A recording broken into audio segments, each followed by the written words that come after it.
What's up, Guardians? It's OtherJesus and I'm back with the Destiny Weekly Update. Alright, and let's get started here with the Destiny Weekly Update. Now, we got some great gameplay for you featuring yours truly. In this gameplay, I go 21-1. I died one time, and if I had known that I was going to do so well this game, of course I would have camped after I got 15 kills to try and get that medal or whatever it is, but I did not because I don't ever really camp and I don't ever really think about stuff like that in the heat of the moment. Okay, so before we get started with this Destiny Weekly Update, I think I want to say that I'm probably still going to do these Destiny Weekly Updates, but right now, these weekly updates, you know, there's so many people doing similar things, similar updates, and I think what I want to maybe focus on for my channel is what I started doing essentially with my channel when I started doing Battlefield. You know, I had this series called Diary of a Matchmaking Noob, which essentially just was my gameplay. It was mostly full gameplay and just me talking about what's going on in my mind when I'm playing and like the decisions that I'm making, whether it's a smart decision or I look back and God, that was a stupid decision, but it just had full gameplay. That's what I would do, and I would kind of critique myself to help myself get better, but also maybe help the viewer get better as well. You know, maybe you're not a great player, or maybe you are a great player and you just like watching other people play and try to learn. You know, that's kind of what I do. You know, when I started off playing Halo, I would watch a ton of MLG just to learn how to play better, and I just loved it too. I just loved watching it, so I think I might try to incorporate that more into the channel, you know, give it my own spice, my own personality, just like I did with my Battlefield videos. You know, because to me, there are so many great YouTubers that are doing like these weekly update things and providing you with all this information, and, you know, maybe as the channel gets bigger, I'll start doing more of that if you guys request it in the comments, and if not, you know, and I'll just keep doing what I'm doing. Because right now I'm not getting a lot of comments in the videos, and so I want to make sure that I'm doing what I like first. You know, I want to make sure that I'm definitely doing something that I like, you know, kind of making myself happy first. And then I'll kind of balance that. You know, if the channel grows larger, I'll take your guys' feedback into consideration as I always do. So if you are watching this and, you know, feel free to leave some feedback in the comments, you know, negative, positive feedback, whatever. Let me know what's up. Alright, so I guess we should get down to the nitty-gritty, get down to the actual business at hand, which is, you know, the Destiny Weekly Update and what's happened in the past week with Destiny the game. So it was another week, another Twitch stream for Destiny, and this time Bungie, during their Twitch stream, they showcased one of the new strikes from the Taken King. They invited Mr. Fruit, who is a good YouTube guy. I don't have a lot of time to watch YouTube videos myself. I'm so busy as it is, but I've seen some of his videos and I really like him. I would consider myself a fan. Pretty funny, good player. Check him out. You know, they went through this strike in the Taken King, and, you know, I don't think it served Bungie well. I don't think it served to generate hype because it's a strike, right? Now, if you've been playing a lot of Destiny, you know what the strikes are like, and even though they're pretty fun when you're playing them with friends and you're grinding for the loot, they're not always that fun to watch, and this strike, the Twitch stream, didn't really do too much for me. It wasn't like I was like, oh, this sucks, and I'm trying to be negative, I'm trying to be all haterific, but I just didn't feel like it was exciting. The players that were playing it, you know, the three players that they had playing it seemed like they were having a good time, seemed like they were having fun, they were knocking jokes, you know, making fun of each other, all that good stuff that friends do. Seemed like they were just having fun playing Destiny. And that's really, you know, that's what it's about, right? Just having fun, playing, getting some loot at the end. I don't think it served to generate hype, and I definitely, you know, without sounding rude or trying to sound like, oh, I'm trying to, you know, put it down, I was kind of bored watching the stream.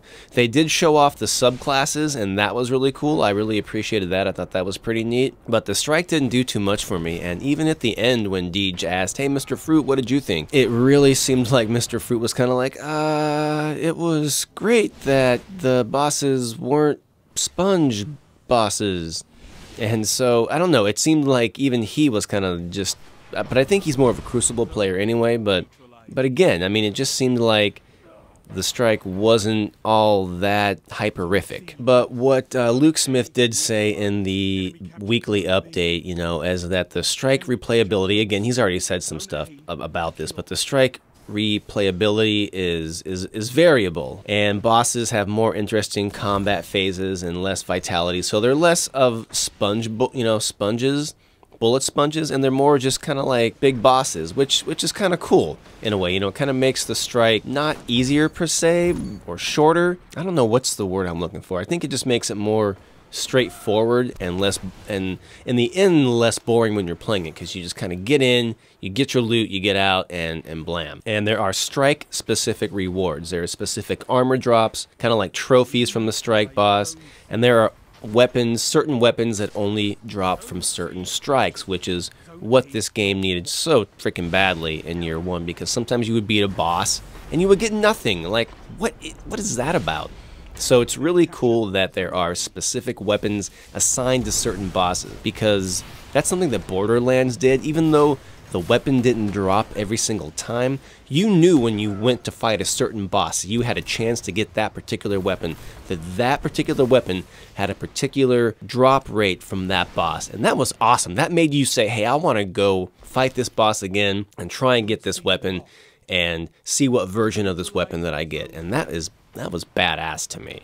Alright, and so next up, they say that they're changing the Nightfall experience. The death penalty of players being kicked to orbit for everyone dying, you know, I guess they're gonna change that as well. Now, the really odd thing about the Nightfall is that they're saying that they're gonna remove the XP buff. Why are they doing that? I don't know. But I guess the main reason would be because now strikes require level 40, and I guess you don't really need that XP buff once you hit level 40. I'm not really sure why, but hopefully we'll still get the little electricity over our heads, because that was really my main motivator for doing it personally. I didn't really care about the XP boost. I haven't even done the Nightfall yet this week, but I haven't really played much this week, so, you know, there you go. But to sum it up, the Nightfall now requires level 40, wiping no longer returns fire teams to orbit, and it now uses the 30-second timeout penalty for death, same as raids on normal. And with the weekly heroic strikes, they've now got a dedicated weekly heroic strike playlist, and they are going to call that like the Vanguard heroic playlist, and each week players receive bonus legendary marks from the weekly heroic playlist. These awards, they are received at the account level rather than the character level, as was the case with the year one weekly heroic rewards. So, you know, they've made these changes, they say, to enable players to focus on a single character more, or feel less pressure to gear up 3 characters at once for legendary marks. And again, they're going to require level 40. They've removed the weekly heroic strikes and made a playlist.